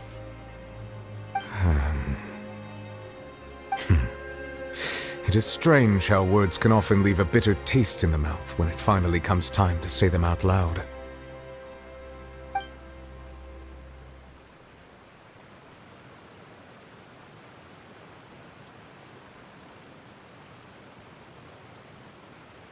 Whoa. So that's what happened?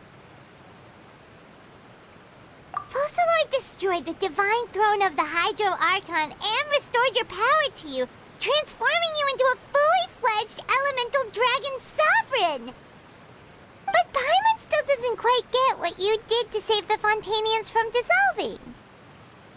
For me, the authority of the ancient dragons refers to absolute control over the hydro element. Fontainians were incomplete humans born of Egeria's use of the power of the primordial sea, with constitutions similar to that of mimics.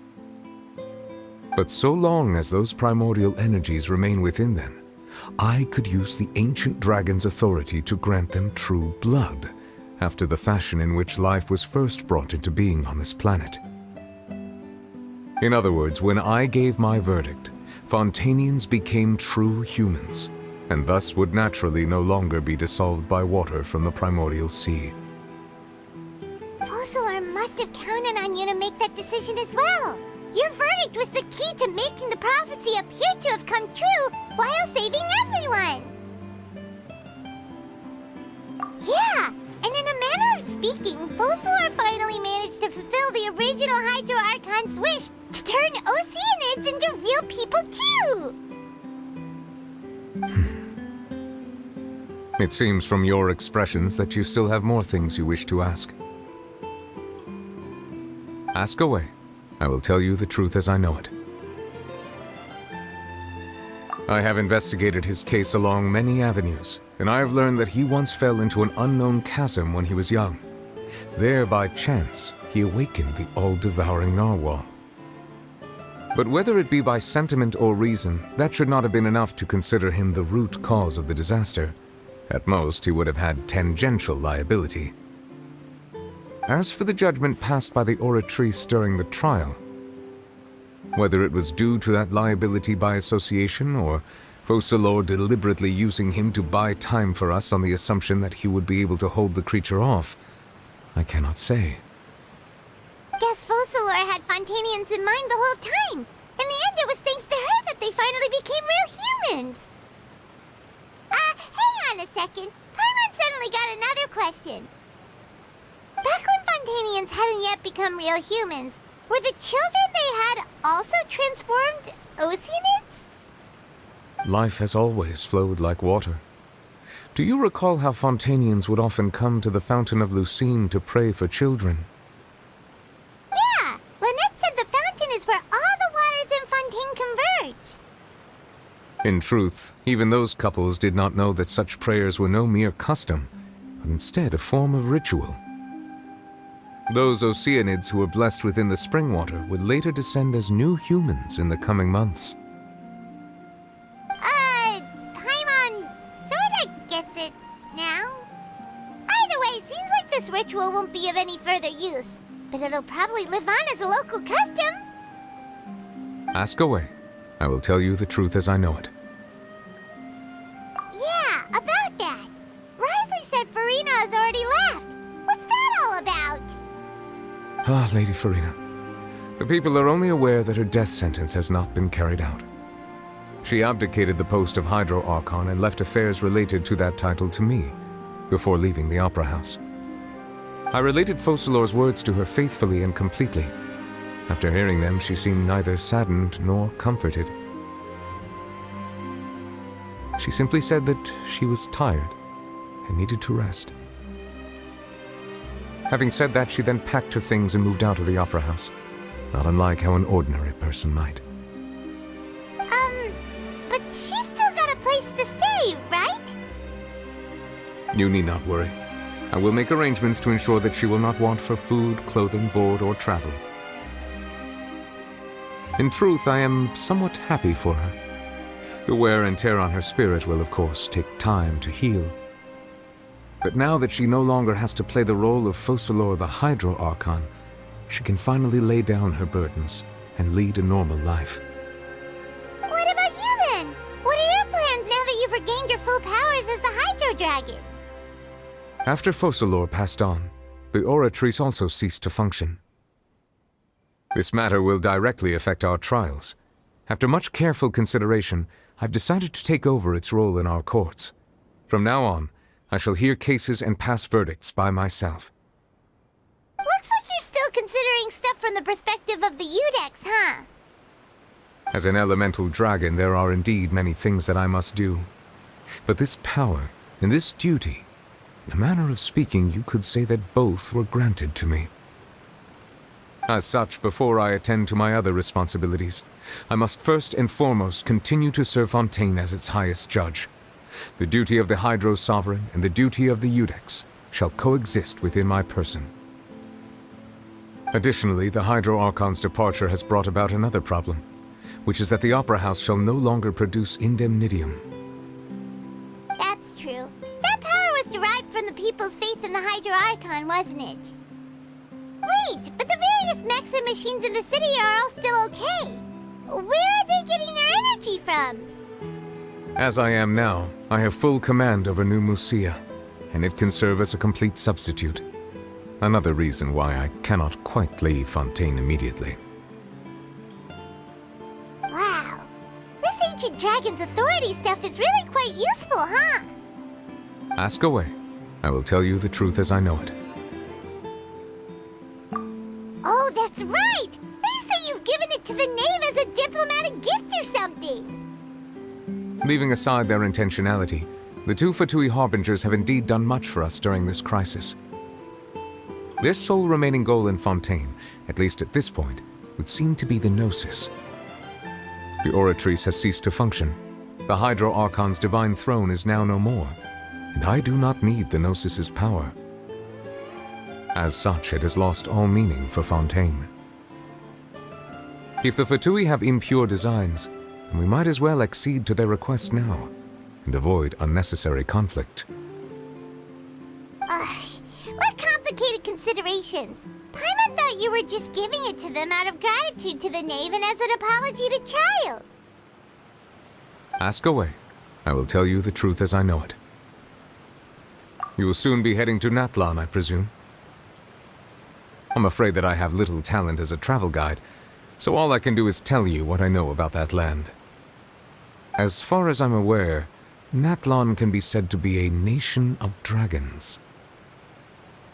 A nation of dragons? You mean like you? No, I suspect that I would not find myself welcome there. Unlike ancient dragons such as myself, the dragons of Natlan have undergone long years of development and evolution. Large numbers of them have entered a form of coexistence with humanity. Natlan is also the nation of war.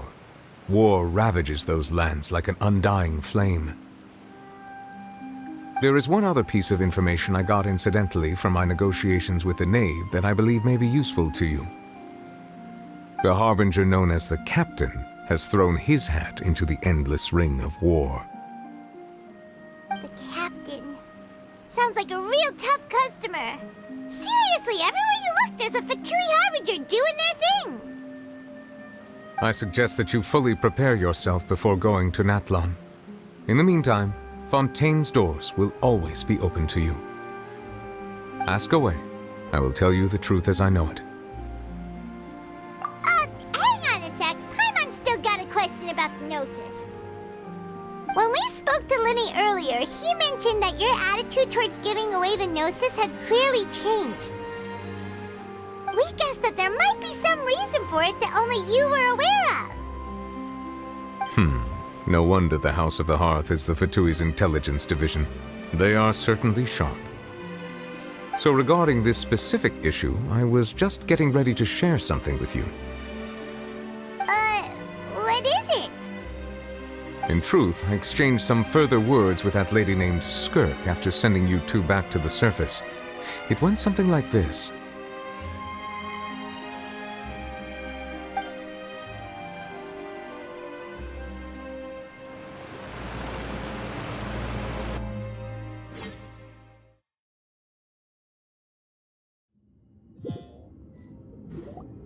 Well, we're going to head topside to see what's going on. You hurry over soon as well, all right, Nervalet?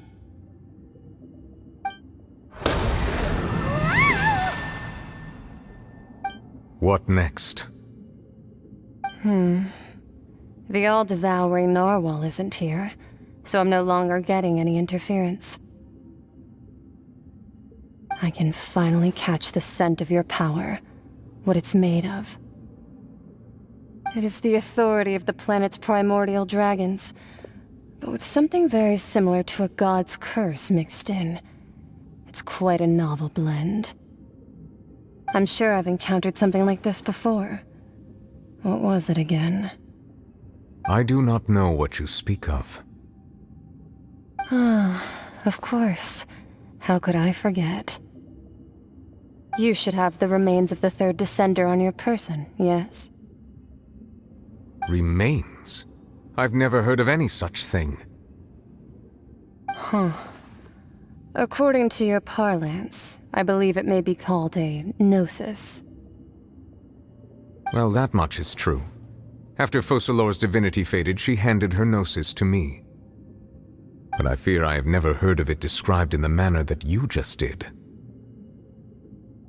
I've been training with my master, the Foul, ever since I was young, and I have never returned to the surface since. So most of the information I possess, I got from him.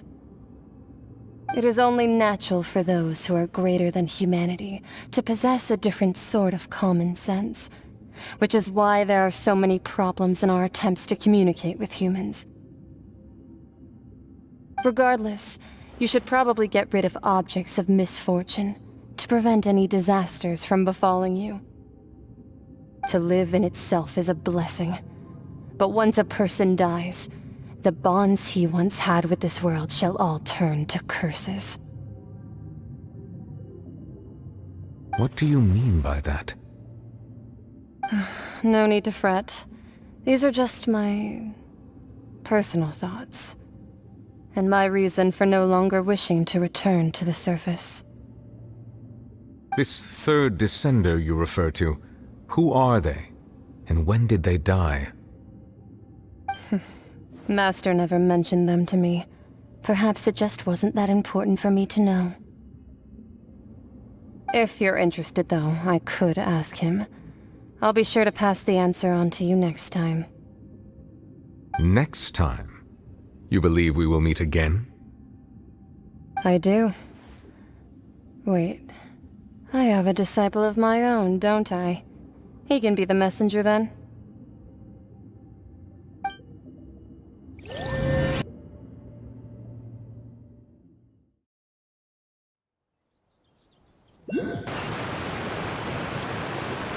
That's what she told me.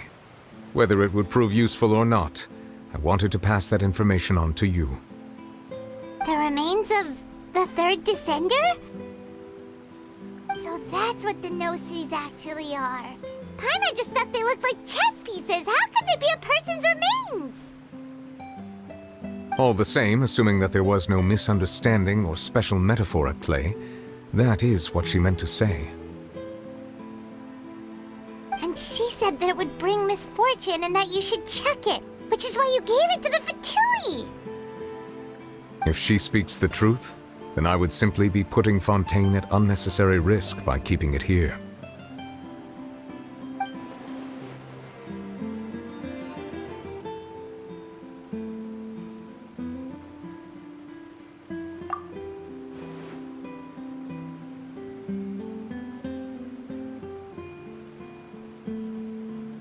I had guessed that you might already be familiar with this concept, but I did not expect you to be one of them. That means that the Gnosis, which are exceedingly element-compatible and can even enhance elemental abilities, do indeed come from the third Descender. I wonder, does your body also possess similar properties? Like being able to use elemental powers without a vision! That does sort of count as special compatibility, right?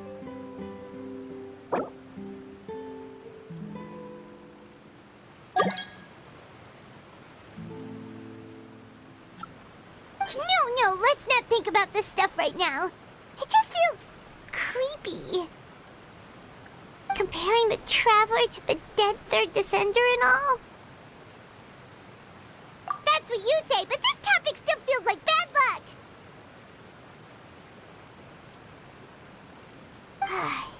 Once Child recovers, let's get some more answers out of him.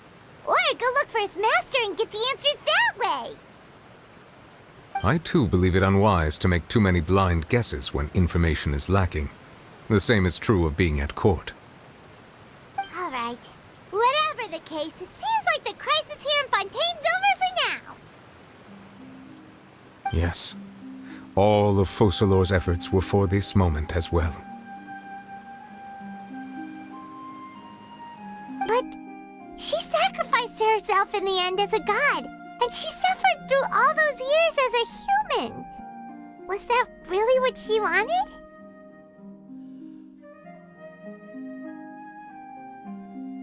I suppose that would be the mystery of a god's will. I suspect not. But once in a while, I too would guess that if wishes were like the clouds in the sky, they will one day return to the earth as raindrops. Life flows like water, and rain is the final answer. The water levels may sometimes tilt one way or another, but the rain falls fairly upon all. And what, ultimately, is the difference between the rains that fall upon all of us?